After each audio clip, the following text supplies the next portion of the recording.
Today we are discussing market demand schedule. ఈరోజు మనము market demand schedule గురించి మనం తెలుసుకుంటాం. Market demand schedule. Market demand schedule shows the various quantities of commodities purchased by all the consumers in the market at different prices.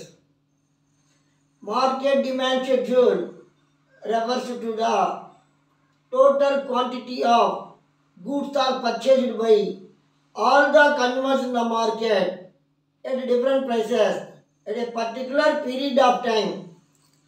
Market లో ఎంతమంది consumers ఉంటారో అంతమంది consumers ఎంత క్వాంటిటీ ఆఫ్ కమాడిటీ పర్చేజ్ చేశారు అని చెప్పేదే market demand schedule.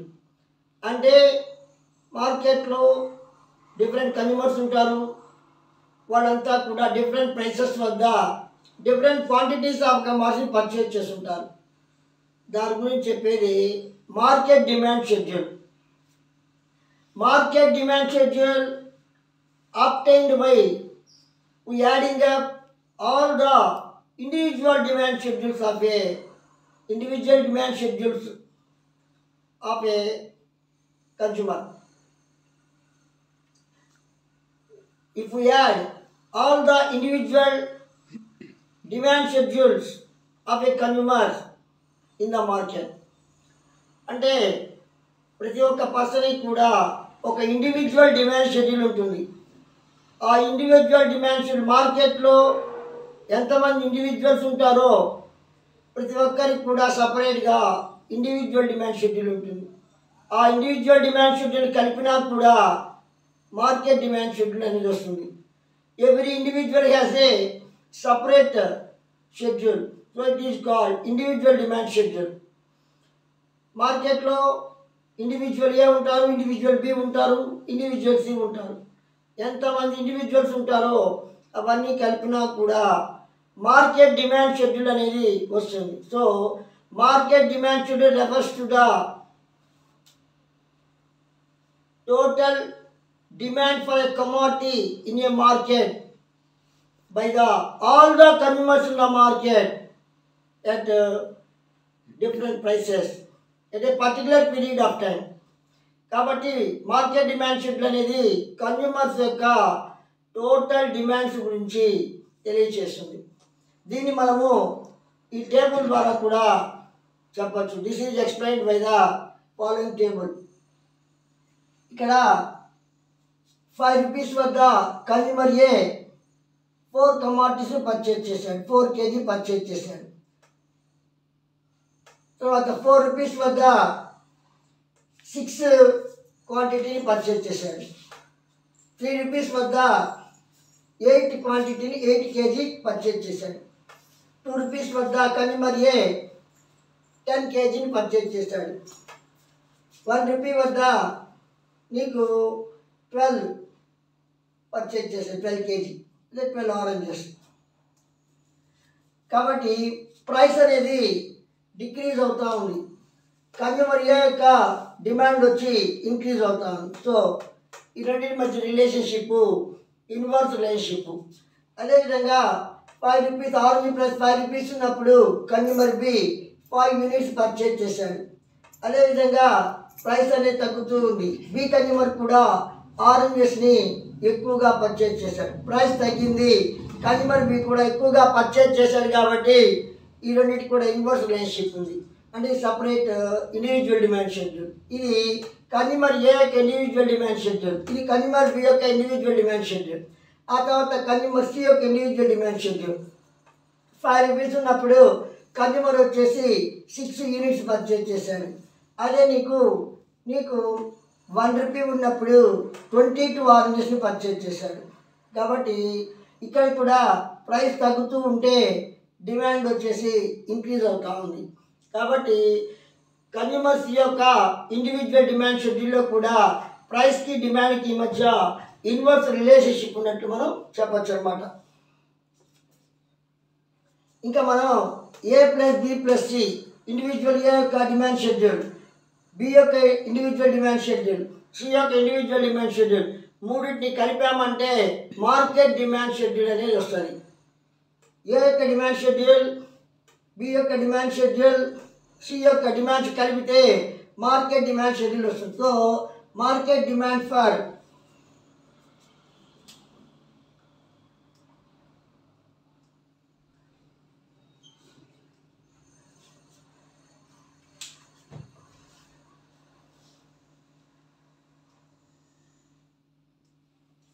Market demand for oranges A plus B plus C.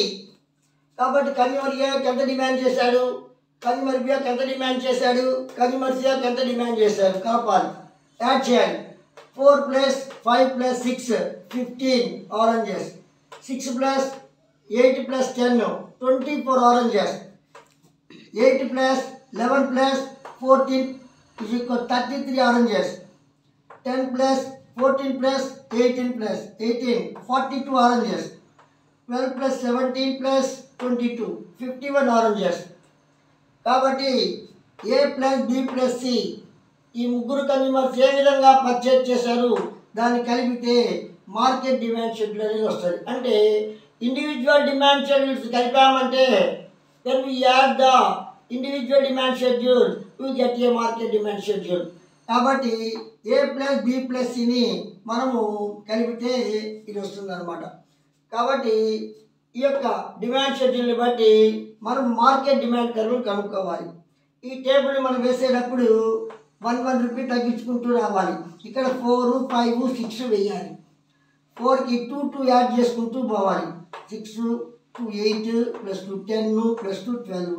మనకి 3 add చేయాలి. 5 + 3 8, 8 + 3 11, 11 + 3 14, 14 + 3 17. అదేవిధంగా ఇక్కడ 4 యాడ్ చేయాలి. 6 + 4 10, 10 + 4 14, 14 + 8, 14 + 4 18, 18 + 4 22. ఇలా నీకు ఈ యొక్క షెడ్యూల్ని మనం గుర్తుపెట్టుకోవాలి. కానీ డిమాండ్ మాత్రము లా ఆఫ్ డిమాండ్ మాత్రం వర్క్ చేయాలి.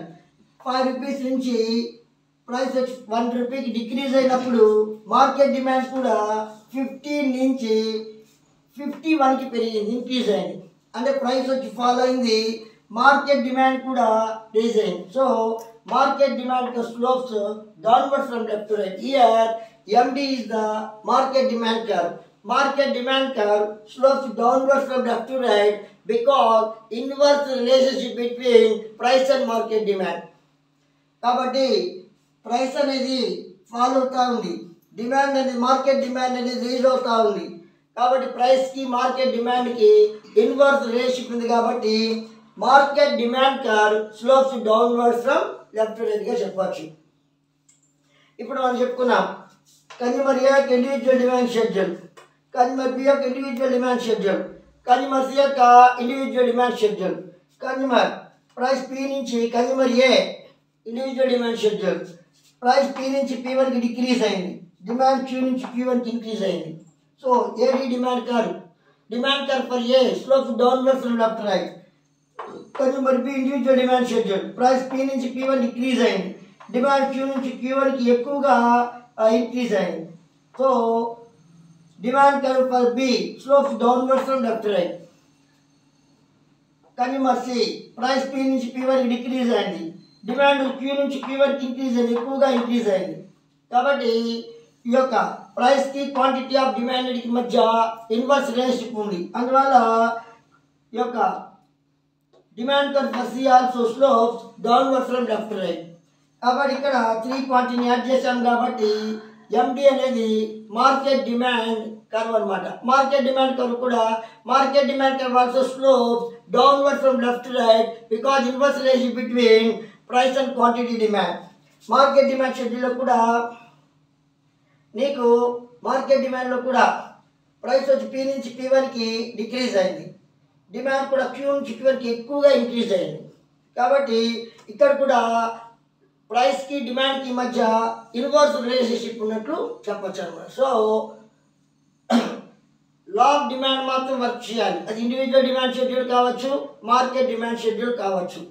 ఈ యొక్క దీన్ని మనము ఏడి అంటే demand curve for A, BD అంటే demand curve for B, CD అంటే demand curve for C, MD అంటే market demand curve plus A plus B plus C. ఈ టేబుల్ని మనం ఎలా వేసుకోవాలంటే ప్రైస్ మాత్రం ప్రైస్ తగ్గేటట్టు వేసుకోవాలి. ఇక్కడ మాత్రం ఒక గ్యాప్ వచ్చేసి ఇక్కడ 2 ఉంది కాబట్టి గ్యాప్ తక్కువగా తీసుకోవాలి. ఇక్కడ వచ్చేసి డిఫరెన్స్ వచ్చి 3 ఉంది కాబట్టి దీనికన్నా ఎక్కువ గ్యాప్ ఉండాలి. ఆ తర్వాత ఇంకా ఇక్కడ 4 యాడ్ చేసాం కాబట్టి క్యూకి క్యూఎన్కి మధ్య ఎక్కువ గ్యాప్ ఉండాలి. ఇక్కడ మొత్తం 3 కలిపింది కాబట్టి ఇంకా ఎక్కువ గ్యాప్ ఉండాలి. అలా మనము డిమాండ్ మార్కెట్ డిమాండ్ కర్వ్స్ మనం ఇలా డ్రా చేయాలి.